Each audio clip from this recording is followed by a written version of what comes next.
আমরা আমাদের এমএম হ্যাচারিতে যেভাবে বাচ্চাগুলো উৎপাদন করি, কিভাবে উৎপাদন করি এই বিষয় সম্বন্ধে। কিন্তু আজকে তার চাইতে আরেকটি গুরুত্বপূর্ণ বিষয় নিয়ে আলোচনা করব। কারণ আমাকে এক ভাই কমেন্ট করেছে যে ভাই আপনারা কত দিনে ডিমগুলো হ্যাচিংয়ে নামান এবং ওই ডিমগুলো আপনারা কিভাবে হ্যাচিংয়ে নামান, সব ডিমগুলো কি বাচ্চা বের হয়? না, সব ডিম থেকে আসলে বাচ্চা বের হয় না। কিন্তু এই হ্যাচিংয়ে নামানোর কিছু নিয়ম আছে যে আপনি হ্যাচিং থেকে যখন 18 দিন পরে সেটার থেকে যখন আপনি হ্যাচিংয়ে নামাবেন তখন ওই ডিমগুলো ভালোভাবে আপনি চেক করে দেবেন। কারণ ওই ডিমের ভিতরে যখন যেগুলো ডেট ওভার ডিম, যেগুলোর ভিতরে প্রচুর পরিমাণের ভাইরাস থাকে, জীবাণু থাকে, ওই ডিমগুলো যদি আপনি একসাথে হ্যাচিংয়ে দেন তাহলে কিন্তু ওই ডিমের সাথে আরেকটা ডিম থাকলে ওইটার হ্যাচিং রেট খারাপ আসবে। তো আজকে এই বিষয় সম্বন্ধে আলোচনা করব। আশা করি সকলে ফুল ভিডিও জুড়েই থাকবেন। আজকের এই ভিডিওটা খুবই গুরুত্বপূর্ণ। তো এখন আপনাদেরকে আমি দেখাবো যে আপনারা যখন আগে হ্যাচিংয়ে নামাবেন, সেটার থেকে যখন হ্যাচিংয়ে নামাবেন, হ্যাচিং মেশিনটা আপনারা আগে যদি কোনো হ্যাচিং করে থাকেন তারপরে ভালোভাবে পরিষ্কার করবেন। কিন্তু আপনারা দেখেন আমি গত 2 দিন আগে আমার হ্যাচিং মেশিনে কিন্তু আমি বাচ্চা দেখিয়েছি। আবার আমি এই মেশিনটা সুন্দর করে পরিষ্কার করে কোনো যাতে জীবাণু না থাকে, পরিষ্কার করে সুন্দর করে মেশিনটা হিট দিবেন। আগে আপনার আধা ঘন্টা বা 1 ঘন্টা মেশিনটা হিট দেওয়ার পর যতটুকু ভাইরাস থাকে তাপে কিন্তু ভাইরাসটা মারা যাওয়ার সম্ভাবনা বেশি থাকে, ঠিক আছে? তো তারপরে আপনারা এই হ্যাচিংয়ে ডিমগুলো দিবেন। তো এখন আমি আপনাদেরকে দেখাবো। দেখেন আমাদের এটা হইতেছে আমাদের হ্যাচিং ট্রে। আপনারা দেখতে পাচ্ছেন এটা হ্যাচিং ট্রে। হ্যাচিং ট্রে আমরা নিজের হাতেই বানাই, আমরা কোনো হ্যাচিং ট্রে বাইরের থেকে কিনি না। কারণ বাইরের যে হ্যাচিং ট্রেগুলো তার চাইতে আমাদের হ্যাচিং ট্রে কিন্তু ইনশাল্লাহ ভালো একটা প্রোডাকশন। তো হ্যাঁ, মেশিনটা খোলা। তো আমি আপনাদেরকে এখন দেখাবো যে আমাদের যে হ্যাচিংয়ে যে আমাদের যে সেটারে যে ডিমগুলো এর আগের ভিডিওতে আপনারা দেখেছিলেন, উপরের ডিমগুলো কিন্তু আমরা নামিয়েছিলাম। তারপরে কিন্তু এই ডিমগুলো আবার কালকে আমরা দিয়ে দিছি অলরেডি। এখন বাদবাকি যে ডিমগুলো আছে এই নিচের এই ডিমগুলো আমরা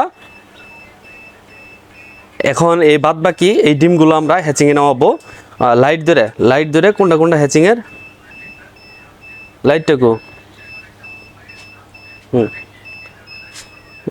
হ্যাঁ, এখন যেই ডিমগুলো হ্যাচিংয়ের আমাদের কিন্তু ডেট দেওয়া থাকে। এই যে দেখেন এই ডেটে আমরা কিন্তু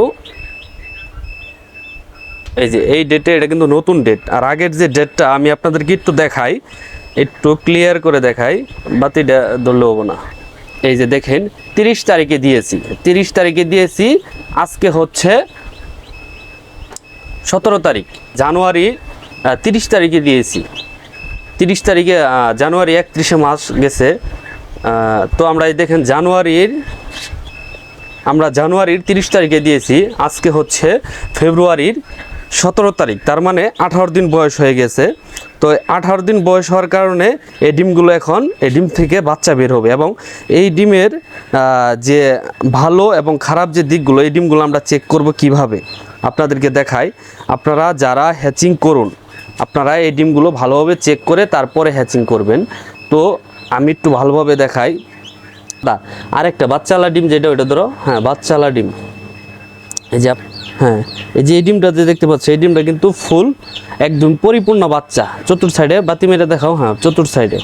আর এর আগের যে ডিমটা নষ্ট হয়ে গেছে, ওই ডিমটা দেখাও। যেই ডিমটা নষ্ট হয়ে গেছে, এই যে এটা আপনারা দেখেন যে এটা পরিপূর্ণ বাচ্চা না, এটার কিন্তু পরিপূর্ণ বাচ্চা নাই। চতুর্থ সাইডে একটু লাইট মেরে ঘুরাই দেখাও, হ্যাঁ পিছন সাইডে এই যে দেখছেন এই ডিমটার কিন্তু বাচ্চা নাই। আর যেটা বাচ্চালা ডিম, ওই ডিমটা আবার একটু আপনাদেরকে দেখাচ্ছি। হ্যাঁ পিছন সাইডে দেখেন এটা পরিপূর্ণ, এটার কোনো আলো নাই, কিন্তু ভিতরে কোনো আলো যাওয়ার মতোই নাই, পরিপূর্ণ বাচ্চা এসেছে। তো এই ডিমটাই আমরা মূলত হ্যাচিংয়ে রাখবো। ওই ডিমটা হ্যাচিংয়ে, ঠিক আছে?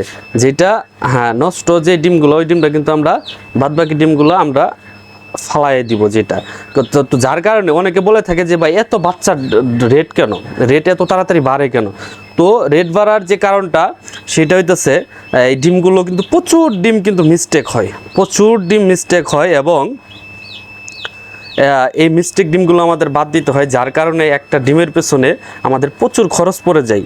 অনেকে বলে যে ভাই দেশি বাচ্চা সোনালী বাচ্চার রেট কম, কিন্তু দেশি বাচ্চার এত রেট কেন? যার কারণে আমরা আমাদের দেশি বাচ্চার রেটগুলো সাধারণত বেশি থাকে অল টাইম। 30 টাকার নিচে কখনো নামে না। তো এইখানে অলরেডি একটা বাচ্চা বের হয়ে গেছে। আপনাদেরকে যদি দেখায় 18 দিনে দেখেন একটা বাচ্চা আমার সেটার মেশিনে অলরেডি বের হয়ে গেছে। আপনাদেরকে যদি দেখায়, ওই যে আপনারা একটু ভালোভাবে লক্ষ্য করলে একটা বাচ্চা এখান থেকে বের হয়ে অলরেডি এইখানে পড়ে গেছে, নিচে পড়ে গেছে।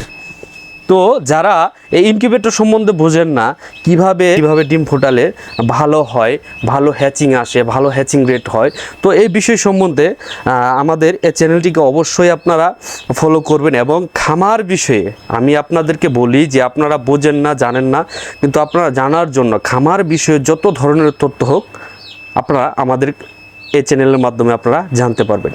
তো যারা এখনও আমাদের এই চ্যানেলটিকে সাবস্ক্রাইব করেননি, সাবস্ক্রাইব করে পাশে থাকা বেল বাটনটি অন করে রাখবেন পরবর্তী ভিডিওগুলো পাওয়ার জন্য। এবং আমি আপনাদেরকে দেখাবো যে আমাদের এরপরে যে আমাদের যে হ্যাচিং হবে এই ডিম থেকে যে হ্যাচিংগুলো হবে, এই ডিমের হ্যাচিংগুলো আমি আপনাদেরকে দেখাবো যে হ্যাচিং ডেটটা কীরকম আসে। তো আশা করি সকলে ভালো থাকবেন, সুস্থ থাকবেন। সকলের প্রতি আমার সালাম। আসসালামু আলাইকুম।